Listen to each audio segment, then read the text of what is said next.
Om Swastiastu pemirsa Bali TV, kembali saya Winata menjumpai Anda dalam Bisnis Bali News ya. Dan kali ini saya berada di Kota Tabanan dan saya akan mewawancarai Ketua HIPMI BPC Tabanan, Himpunan Pengusaha Muda, dan beliau adalah Bapak Kadek Surya ya. Wiguna belakangnya, Prasetya Wiguna gitu ya. Jadi kita akan sedikit mewawancarai beliau tentang bagaimana geliat pengusaha muda yang ada di Kota Tabanan. Om Swastiastu Pak Kadek. Swastiastu Pak Winata. Apa kabar Pak? Baik ya, sehat. Sehat sekali. Ini pengusaha yang tetap semangat ya walaupun masa pandemi. Pasti terdampak ya pengusaha-pengusaha. Wah luar biasa Pak. Bisa digambarkan nih terdampaknya seperti apa ini?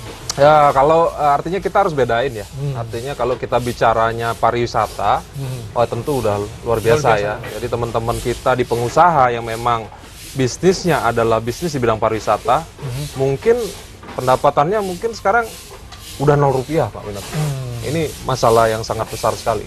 Tapi kalau kami memang ada beberapa jenis ya. Tentu kalau kami di pabrik sendiri, karena kami di Chow Coklat dan memang kita bergeraknya di dunia pertanian, memang masih ada nafas Pak. Masih bisa nafas gitu ya? Cuma napasnya sudah terengah-engah betul ini.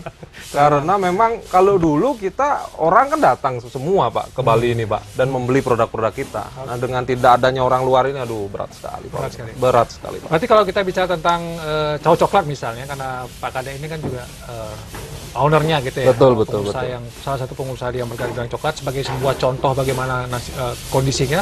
Ya. Kenapa bisa terengah-engah? Apa karena juga ada kaitannya dengan sektor pariwisata atau seperti apa? Iya betul Pak. Jadi begini, kalau kita lihat secara umum, kita bicaranya mungkin Tabanan dulu ya.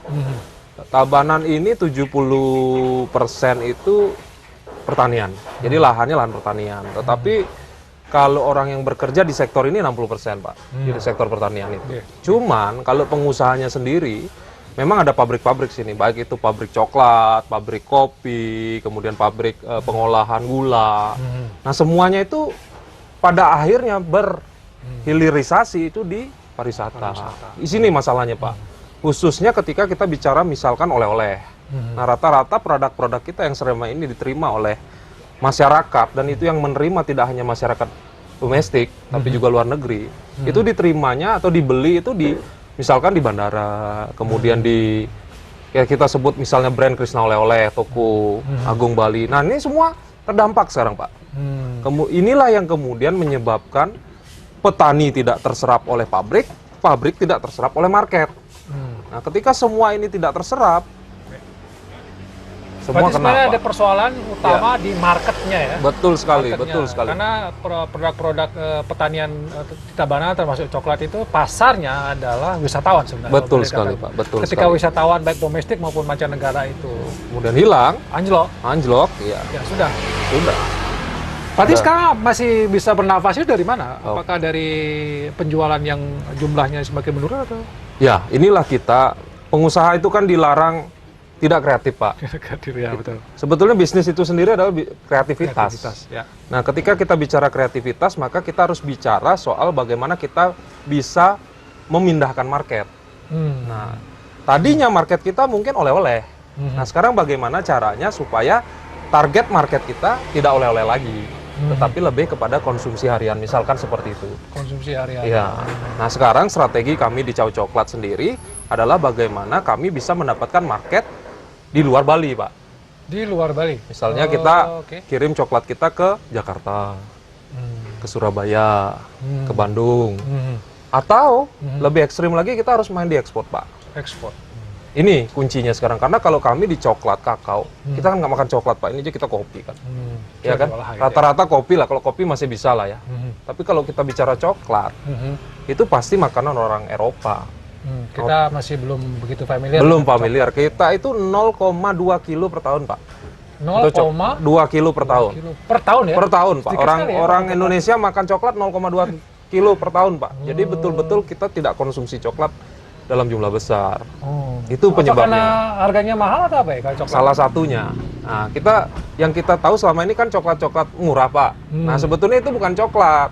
Itu lebih kepada coklat sih, cuma coklat yang lebih banyak gulanya gitu. Oh begitu. Jadi bukan coklat murni. Nah sedangkan kalau yang kita harapkan terserap dari petani adalah coklat murni yang langsung dari kebun-kebun masyarakat itu. Itu agak sedikit berbeda. Itu nanti main ke pabrik lah harus biar tahu. Jadi coklat itu pun sendiri sebenarnya adalah kalau yang dijual di pasar itu mungkin bukan coklat ya, tapi Iya. banyak gulanya gitu. Banyak gulanya Berarti itu. yang dibuat oleh Pak Kade ini sebenarnya Seperti real coklat. the Dark real coklat, kita nyebutnya dark coklat ya. Dark coklat. Dark coklat. Kalau orang coklat nyebutnya couverture. Couverture. Kalau yang biasa kita makan tuh namanya compound. Coklat compound ya. Dan untuk ya sekarang kan pandemi nih, jadi sudahlah. Tapi ketika kondisi normal sebenarnya penerimaan market terhadap coklat Bali katakan begitu cukup baik. Oh, luar biasa, Pak. Luar biasa. ya? Makanya kita tahun ini semua pengusaha saya pikir mengatakan bahwa 2020 ini adalah tahun kegemilangan. Semua pengusaha sebelum COVID dimulai. Bahkan ketika COVID itu masih hanya di Cina. Tapi ketika kita bicara kemudian masuk ke Indonesia dan masuk ke Bali, di situ kita betul-betul terhajar. Kita di titik hulu, di titik petani, sekarang luar biasa panen, Pak. Baik panen coklat, panen kopi, dan semuanya luar biasa baik. Cuma serapan yang luar biasa turun sekarang. Ini jadi masalah besar kita ini, Pak. Masalah besar betul. Padahal dari segi produksi di tingkat petani, coklat, kopi, dan segala macam itu sudah sangat baik. Sangat baik dan kualitasnya terus meningkat. Kualitasnya terus meningkat. Iya, karena hilirnya sudah ada di Bali. Kalau dulu kan kakao itu kita kirim ke Jawa, kita kirim ke Jakarta, ke Surabaya. Kalau sekarang kan tidak, Pak. Petani kita bisa datang ke pabrik kita sendiri, kemudian mengolah coklatnya menjadi coklat. Sehingga nilai tambah yang didapat petani langsung. Karena kita memutus rantai distribusi dari petani langsung ke pabrik.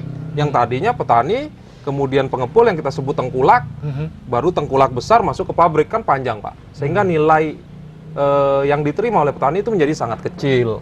Nah, dengan petani langsung ke pabrik, itu kita memutus rantai yang begitu panjang. Jadi kita bisa beli dengan harga mahal ke petani supaya petani bisa sejahtera. Itulah yang kami lakukan di Cao Coklat. Jadi mengurangi distribusi, dan Cao Coklat ini adalah contoh bagaimana produk pertanian itu terutama kakao Ya. tidak lagi sampai keluar daerah tapi langsung diolah di Bali. Langsung diolah di Bali dan Jadi- dijual di Bali. Dan sudah diterima sebenarnya. Dan sudah diterima. Dan sudah punya identitas ya seperti Luar sebagai biasa, luar coklatnya biasa, Pak. coklat Bali gitu ya. Oh, luar biasa, Pak. Waktu kemarin itu sangat luar biasa penerimaan dari masyarakat domestik maupun luar negeri, Pak. Luar Sayangnya biasa. pandemi ya. Sayangnya pandemi. Sampai Januari masih sangat bagus. Masih kuat bertahan? Astungkara atas dukungan Bapak dan kawan-kawan semua. Kita tetap berusaha, Berusaha ya. tetap berusaha. Dan harapannya adalah pandemi ini segera berakhir. Gitu Oh, ya. tentu. Pasti vaksin segera ditemukan, pandemi segera berakhir. Pemerintah juga tolong, terutama kami memohon untuk bantuan kepada petani-petani di bawah karena ini semua sudah menangis. Bagaimana caranya ada jaringan pengaman sosial untuk para petani kakao, petani kopi, petani cengkeh dan sebagainya yang barangnya mulai tidak terserap. Karena orang sekarang hanya berpikir bagaimana bisa makan beras, Pak. Itu sudah cukup. Kadang-kadang kopi pun tanpa gula sekarang. Bukan karena memang diabetes ya, tapi memang karena Ya, memang tidak bisa beli gula gitu, Pak. Apalagi Itu coklat masalah. ya. Apalagi coklat itu lebih mahal lagi. baik, yang diharapkan adalah ke depan ada, kalau ini masih berlangsung beberapa bulan ke depan, pemerintah segera juga petani coklat ini yang, Harus diberi jaringan pengaman, Pak. karena sebenarnya mereka produksinya bagus ya. Bagus sekali, Pak, tahun ini luar biasa. tidak terserap. Itu sumbernya coklat di Bali ini ada 3. Yang paling besar di Jembrana yang saat ini, kemudian Tabanan sendiri tentu, yang terakhir di Buleleng. Nah, 3 daerah ini harus mendapat jaringan pengaman yang kuat dari pemerintah provinsi maupun kabupaten. Supaya dia tidak ya kasihan juga ya petani ya sudah Aduh, Pak, berat, Pak. ya. Mereka makan aja sulit, Pak. Oke, kalau di usaha yang lain, mungkin pengamatan Pak Kade apa yang bisa diekspor, diceritakan mungkin lah tadi pariwisata Ya, gitu ya, ya, berburu ya. ya. Teman-teman yang lain masihkah mungkin ada yang punya kafe, ada yang punya restoran, seperti apa kondisinya sekarang dia di HIPMI? Ya, jadi begini, artinya kalau di HIPMI sendiri kami itu multi bisnis, Ya, Pak. multi bisnis, Jadi tidak hanya bicara bergerak di bisnis pariwisata atau bergerak di bisnis pertanian, tapi juga ada yang di restoran, kemudian ada juga di industri kreatif dan sebagainya. Secara prinsip, karena yang kena adalah daya beli, Pak. Jadi daya beli masyarakat yang betul-betul turun hingga 70 hingga 80%. Inilah yang menyebabkan kemudian seluruh pengusaha-pengusaha Bali ini menjadi sangat-sangat terguncang. Sangat terguncang. Oleh karena itu sangat tepat jika pemerintah provinsi maupun pemerintah pusat itu memberikan jaringan pengaman berupa BLT, Pak. Ini sangat penting. Untuk meningkatkan daya beli. Betul, untuk memperbaiki daya beli kita di bawah, Pak. Karena betul-betul yang saya paling takutkan lagi adalah ketika pertama ketika mereka sudah tidak bisa melakukan apa-apa, ada niat-niat kemudian menjadi kriminal. Nah, ini yang sangat berbahaya. Itu yang menjadi ancaman sosial. Ancaman sosialnya ini yang sangat berbahaya, Pak. Apalagi kita tahu sendiri di Bali kan tidak cuma orang Bali, Pak. Banyak orang dari luar Bali yang sudah betul-betul menginvestasikan seluruh asetnya di sini, kemudian tidak mendapat apa-apa, kan sangat berbahaya, Pak. Sangat berbahaya. Iya. Jadi pemerintah harus punya. Oke, pengusaha semua pasti terdampak dengan pandemi COVID ini. Kemudian, tapi yang paling mengkhawatirkan adalah ketika daya beli masyarakat ini yang terpukul ya. Betul. Itu yang membuat pemerintah perlu segera mengambil tindakan, ada bantuan-bantuan. Betul, Pak. Harus. Tapi untuk pengusaha apa yang mungkin yang paling penting untuk dilakukan oleh pemerintah? Apa perlu ada stimulus bantuan modal? Jelas, Pak. Jelas sekali. Jadi kalau kami itu melihat di HIPMI sendiri, kami kan terus berkomunikasi dengan pemerintah. Di mana pemerintah sendiri tentu sudah memberikan stimulus di berbagai sektor, Pak. Karena bisnis itu kita harus bagi menjadi beberapa. Ada yang usaha mikro, ada yang kecil, ada yang menengah, ada yang korporasi. Nah, itu tergantung dari struktur modalnya. Nah, tadi kita bicara yang semakin besar semakin pusing, Pak, sekarang. Memang betul. Semakin besar pengusahanya semakin besar pusingnya. Pusingnya makin besar, Pak, sekarang pasti. Semakin investasinya makin besar, makin pusingnya makin besar, Pak. Karena begini, tidak semua pengusaha itu kan uangnya bersumber dari modal sendiri, Pak. Nah, yang pertama yang perlu dilakukan untuk usaha-usaha mikro, tentu adalah bantuan langsung tunai ini, Pak. Untuk mengamankan mereka tetap bisa makan. Karena mikro ini mungkin kita bicaranya modal di bawah 5 juta, Pak. Nah, ketika kita bicara menengah ke korporasi, yang paling penting di situ adalah pemerintah melakukan penjaminan sosial melalui bank, Pak. Perbankan, ini yang kunci. Nah, perbankan harus mau sama-sama menurunkan keuntungan. Yang tadinya mungkin suku bunganya di angka berapa persen, di double digit, nah sekarang harus mau di turun ya, single digit. Dan itu jangan kemudian hanya sekedar gimmick, tetapi betul-betul dilakukan untuk kita bisa tetap bertahan hidup, Pak. Betul. Nah, Bapak bisa bayangkan kalau sekarang masyarakat Bali semuanya yang bisnisnya ada di bank, misalnya kita pinjam di bank, kemudian jaminannya di bank, dan kita dilelang semua. Bisa terbayang nggak? Kira-kira masih ada orang Bali punya tanah nanti, Pak?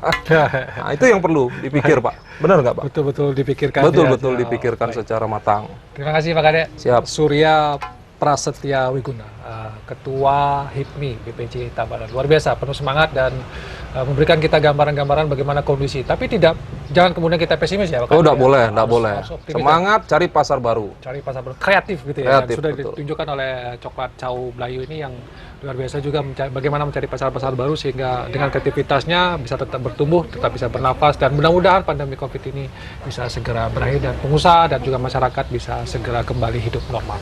Demikian, terima kasih Pak Kade, dan terima kasih pemirsa BTV. Saya tutup dengan Promo Santi, Om Santi. Om Santi, Santi, Santi, Om. Terima kasih.